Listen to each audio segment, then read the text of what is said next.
Hello, everyone. Thank you for coming. My name, as he mentioned, is John Carvalho. I'm CEO at Synonym.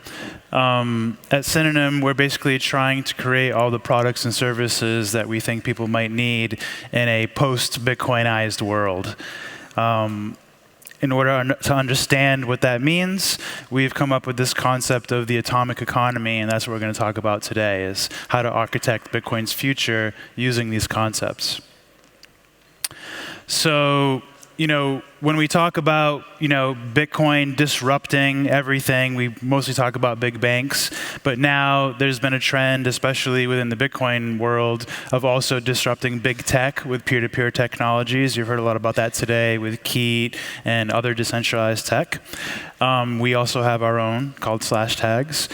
And you also have this idea that somehow Bitcoin, when it reaches success, it will disrupt big government, big states. Like it makes their power to print money less effective, right? So in a post-Bitcoinized world, what do we replace these things with? Like we have big banks, big tech, big states. We say kill them all, but replace them with what? They must be serving some kind of function, right? And so then we have this atomic economy concept. This is kind of the hypothesis or theory around trying to address designing specifically for that situation. And so here is the word and the definition. The definition, the smallest, most efficient economy possible through minimizing conversion, aligning incentives, and facilitating economic relevance and digital autonomy. These are a lot of abstract, kind of loaded words. So each of the bold 4 terms in here, I'm going to break down for you one at a time. Minimizing conversion. The idea here is that if you want a really efficient and smallest possible kind of economy, streamlined, you obviously want something like what we refer to as the circular economy for Bitcoin. This essentially is just basically everybody paying each other with Bitcoin. So you buy your stuff with Bitcoin, that company pays their employees in Bitcoin, pays their suppliers in Bitcoin. What you're actually doing here is minimizing conversion, so this is creating an efficiency. We use this term circular economy, we've kind of refitted it for Bitcoin. Before Bitcoin, we mostly referred to like concepts of like conservation and recycling. It was more about the environment and aspects like this, more scientific applications. But this is how we use the word, right? This is an efficiency in that Bitcoin and our idea for hyper-Bitcoinization or just Bitcoinization, I think is good enough. We think that if everybody uses this same money, it becomes a much better measuring stick of the economy, and thus it also minimizes any type of conversion. Rather than selling your Bitcoin for your local fiat and then buying something, you're just selling your Bitcoin for the thing, and thus you're minimizing conversion, right? This is an important goal here. Lightning Network is another interesting way to look at it, in that what Lightning does is it brings the only quote-unquote POS that matters to Bitcoin, which is merchants and thus commerce. So Lightning takes some of the kind of limitations of on-chain Bitcoin and allows you to do high-frequency payments, many payments, and instant settlement, so you can actually have this Bitcoin experience at the checkout as well. So this is another way of minimizing conversion and having this efficiency. The second aspect, which I mentioned, was aligning incentives. So the idea here is somewhat related to the idea of consensus, but it's about making sure that people can find the people they're looking for and that they're agreeing on their terms. And so this is very similar to concepts you've heard in Bitcoin about consensus. But the first kind of concept I want you to understand is that there's no such thing as the free market. The free market just means the marketplace where you decide the rules instead of some authority, right? And that's a form of freedom, but we don't have any digital way to express this. And so we have to create some digital way for people to express the rules they care about when aligning with each other to do business. In Bitcoin, we have what's called global consensus. Within the system, everybody follows the same rules, and every node enforces the same rules. But this is not necessarily something that scales. So you have a lot of redundancy, and you don't have any variability. Like, there aren't people that can create their own rules, other than when you talk about things like soft forks, but it's hard to do soft forks in a way that don't affect the people that don't use them. And so this is one form of consensus, but what we need to look at is outside of Bitcoin and just for the digital economy, we need something called mutual consensus. Mutual consensus is basically just taking either two peers, just two people, where they establish the rules that they agree on and they do business directly to each other, or just creating pocket networks or relative networks of a bunch of people that agree on these rules. And to me, this is kind of what a free economy would actually look like, or a free market. This ability to kind of mix and match and be dynamic in how you reach consensus with other people on the rules of engagement or rules of trade. Another interesting thing that's happened that wasn't always true is we finally have digital keychains as a thing. What I mean by that is to hold your own Bitcoin, not your keys, not your coin, as they say in the meme, you have to have this digital keychain, which we call a wallet, but is really just a keychain or a key signer.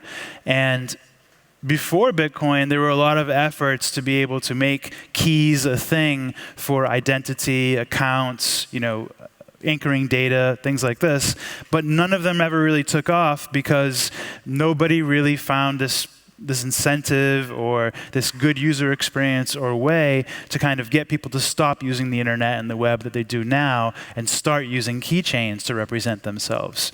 But Bitcoin changed that. Now we have people caring about managing their keys, keeping their keys safe, so we can kind of revisit some of the old methods that we tried to do in the past, like webs of trust and just keeping keys as anchors for metadata. If you do this, you can thus now align incentives in a very relative way and in a very peer-defined way by having what I would call a subjective web. So the keys act as a substrate for you to attach metadata to. And you could take the example of, say, Google, where right now you can have an account or you can even use it pseudonymously, and you tell it what you're looking for, and it decides what the answer is. Yes, it gives you more than one answer, but most people just look at the top thing and it decides what the top thing is. You can invert this with a subjective web concept, with a key-based economy, and you can have it be where the people are the algorithm. So basically, you decide what kind of data you're looking for, what kind of people you're looking for that data from, and you can kind of filter from your peers, from your web of trust, to decide which aspect of the network you actually want to look at for this data. So we can use keys and keychains that we now have available as a way to attach metadata and create this new substrate for the atomic economy to align people, coordinate people. Another aspect here in aligning incentives is self-regulation. One of the things we mentioned removing is big state, or at least dismantling or minimizing. What state provides is forms of regulation, forms of consequences for bad behavior. And I think that there are ways that we can establish this if we have these key-based substrates, these subjective networks, et cetera, where we can establish self-regulation through reputation. So basically, people will try to digitally build up their identities, or maybe multiple identities for siloed purposes, and then we can create these aligned incentives to basically self-regulate. You could do things like use DLCs to have punishment contracts for if somebody doesn't do what they said they were going to do, or any sort of spontaneous system where you could have like a spontaneous kind of governance. It's not voting, it's taking all the people that agree and allowing them to coordinate to have an outcome. And just general related to this topic, you'll notice that I'm talking a lot about reputation and trust and things like this throughout this presentation. The idea here is like you have Bitcoin and you have trusted things. And Bitcoin should be used for all the things that you can, but that doesn't mean that trust is no longer useful. Trust is very useful, and I think it will always remain useful. So in Bitcoin we say don't trust, verify, but with trust or digitizing trust, which is really what we're trying to talk about here with digital reputation, you could say maybe trust but verify.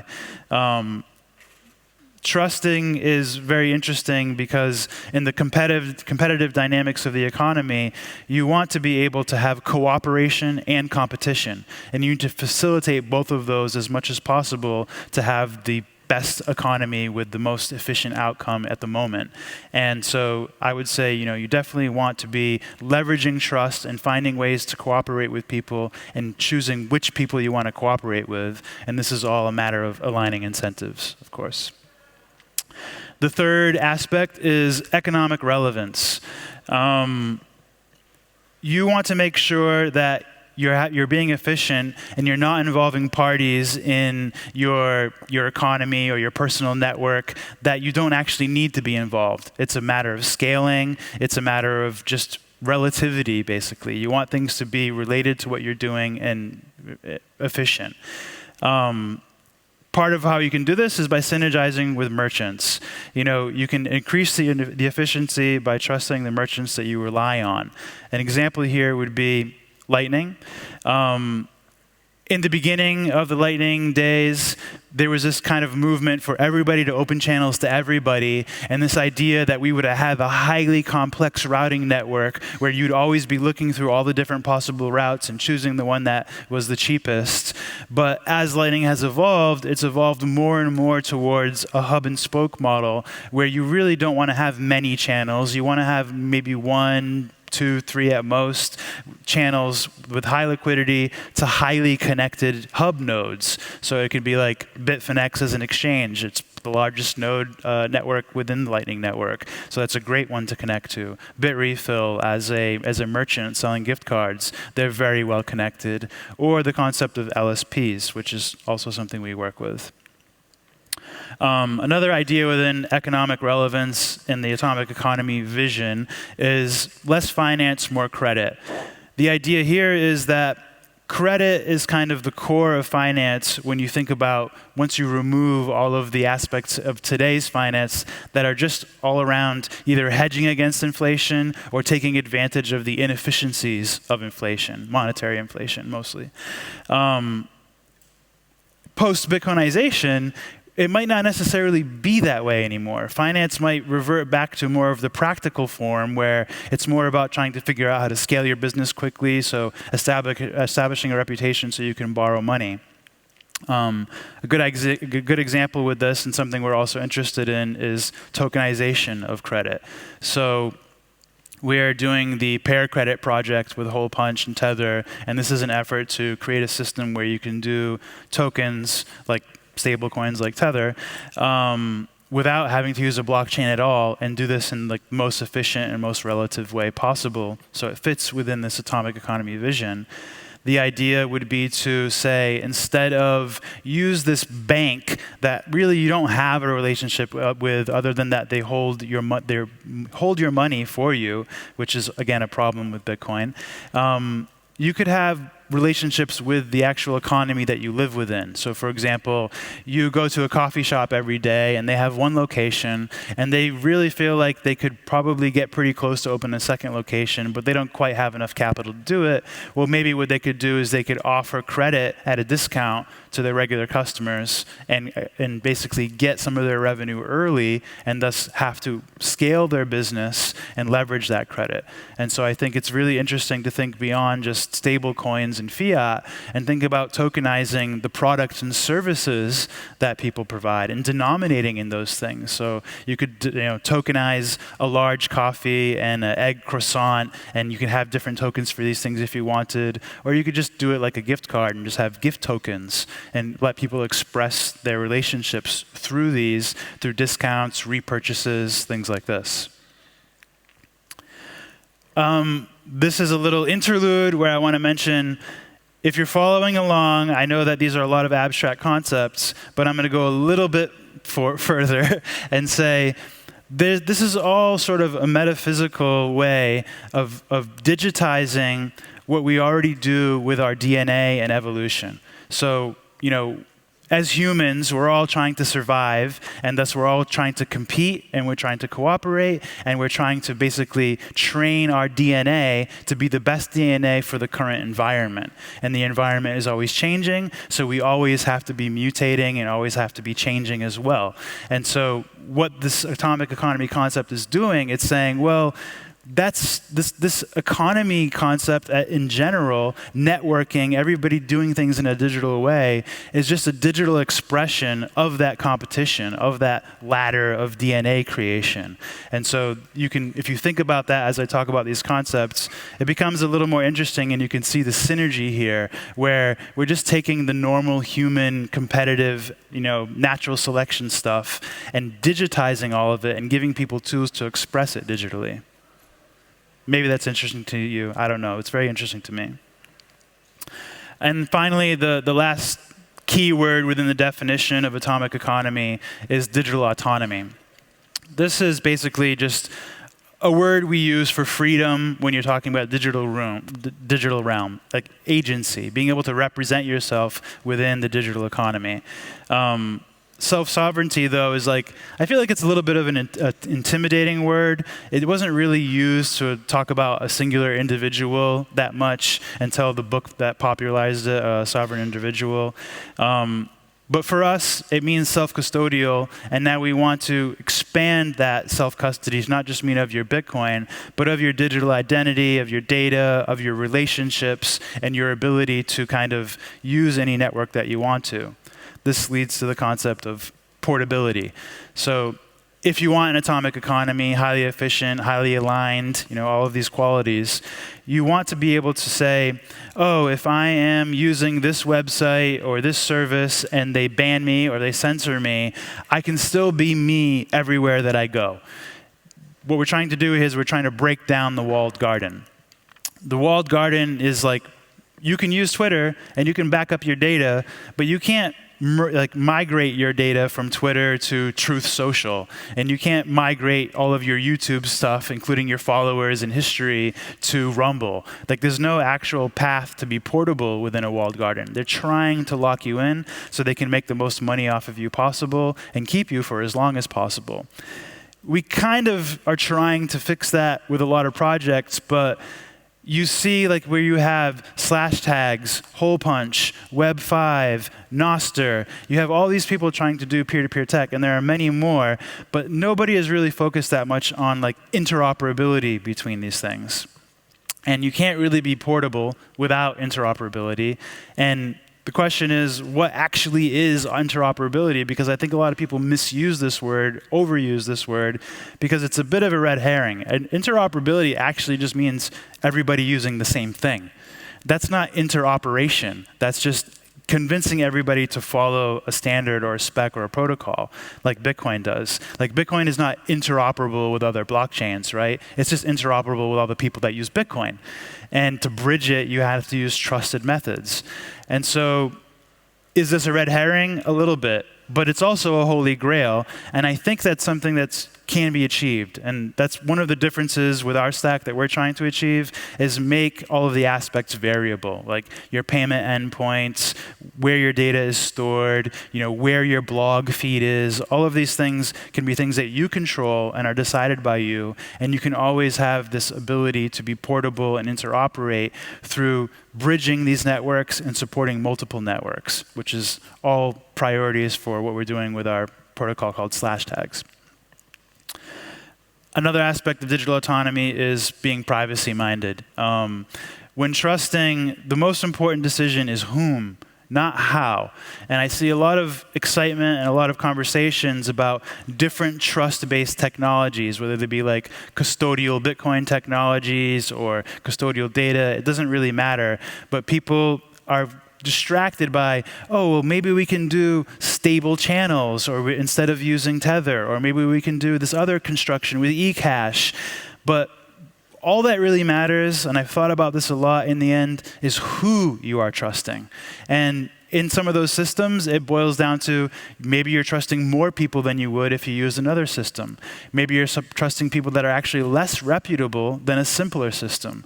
And so, again, as I mentioned earlier, with having reputation systems attached to keys, you can better establish the ability for people to actually know who they could or should trust within very relevant situations and different situations. Like, you're going to trust a doctor with very different things than you're going to trust your teacher. And so you can isolate these things and actually semantically, apply them as you like. In order to have digital autonomy, and basically freedom, you need privacy. You need the ability to have not only privacy of yourself, but to establish networks with other people that are private. And that's another aspect of the atomic economy, is not only being able to have, say, a fully peer-to-peer network, or global consensus in Bitcoin, or walled gardens, but you need to be able to establish networks with the people that you trust that other people don't even know about. And this gets into concepts of the black market. And I don't mean this in a way to do bad things so much as there's the white market, which is the rules are decided by an authority, and there's the black market where you decide the rules and there are no authority. And that sounds a lot more like a free market to me. So how is Synonym going atomic? How are we actually doing this? So I'm going to talk a little bit about the things that the products and protocols that we have. First, we have BitKit. You may have seen today that we're doing this promotion of a treasure hunt where there are 6 different QR codes hidden around the venue. If you scan them with our app BitKit, you have chances for increasing chances for prizes. Well, BitKit is basically one tool that we think is an essential, Bitcoin toolkit for this atomic economy. So it's one of the first things that we've shipped. 3 bullet points about it. It's self-custodial, so you hold your own keys for Bitcoin and Lightning, but it's also self-custodial for slash tags, which is our kind of identity, reputation, and peer-to-peer protocol. We've totally reimagined the user experience, so you'll notice when you're trying BitKit, it works a little bit differently than other wallets, and it looks a little bit better than other wallets, in my opinion. And so I would definitely recommend checking it out, giving us some feedback. And of course, it does include this, a hint of some of the things we plan to do with being portable and having a portable digital presence through the account features and the contact features within and the widget features. And so we're showing some of the things that you can do with slash tags that are appropriate inside of a wallet environment. For example, in our wallet, you can pay to your contacts. So you can add a contact, and when you want to send, instead of pasting in an address or an invoice, you just tap their face, and then BitKit handles the rest in the background, and it's using slash tags to do that. Our second product here is called BlockTank. BlockTank is both a software product and a service, and it's a Lightning Service Provider, or an LSP. Some of you may have heard of this, but basically it's just a way to make Lightning easier and a better user experience for applications. So BitKit itself and the Lightning features within are partly powered by our BlockTank server LSP. BlockTank generally, it enables self-custodial Lightning. It makes it easier to hold your own keys when using Lightning, which is a live interactive protocol, so there are different considerations. It's much more complex. We reduce that complexity. It also enables instant onboarding to Lightning via turbo channels and zero confirmation payment acceptance. So when you're being, beckoned to add this new Bitcoin instant capability, well, a lot of wallets, you first have to wait until your channel confirms or your on-chain balance confirms in your wallet, and then your channel confirms. And this can be anywhere from 10, 20 minutes to an hour or more if you're unlucky. And so what we've done is we've done our best to make it safe for us to accept your payments with zero confirmations, deliver the channel to you instantly so you can begin spending instantly. So you can receive your first Lightning payment without having any channels, and then it just creates a channel as you need it, and you can send this money instantly as well. Of course, another aspect of being a server and an LSP is abstracting away the complexity. So now you have, any complexity with Lightning around liquidity, routing, connectivity in general. We handle that as a company and experienced engineers, and we just have the kind of user node in the wallet, which is simple and not a routing node, and they rely on us for that connectivity. but they still get to hold their keys. And finally, we have slash tags. Slash tags is our kind of peer-to-peer project and protocol and ecosystem where we just want to reboot the whole web. It's a major part of how we see the atomic economy concept playing out. Some simple, overviews of it, and we have websites for each of these products as well. It's just slashtags.to, blocktank.to, bitkit.to.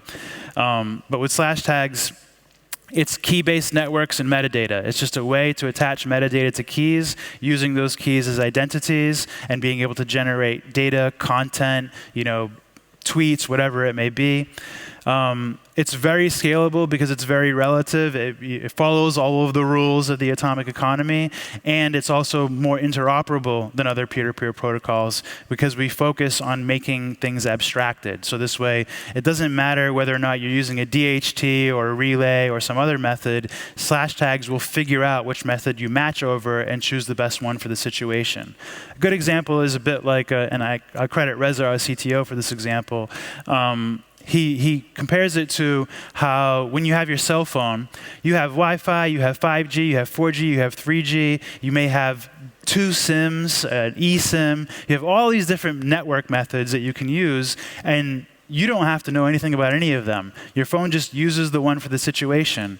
If you do decide you don't like one of them, you can turn them off, or you can change your preference. It's much like that with slash tags. We're trying to make it so we don't just say, use our peer-to-peer ecosystem, who cares about the rest? We try to say, tell us which method for each aspect of the ecosystem that you use, and we'll connect you with the people that match. It's also self-custodial in the sense of it's not Bitcoin, but it's self-custodial of your data and your identity and your followers and things like this. You are you everywhere you go. And then finally, we have one more product. I'm not going to reveal it today. I'm not even going to give details today.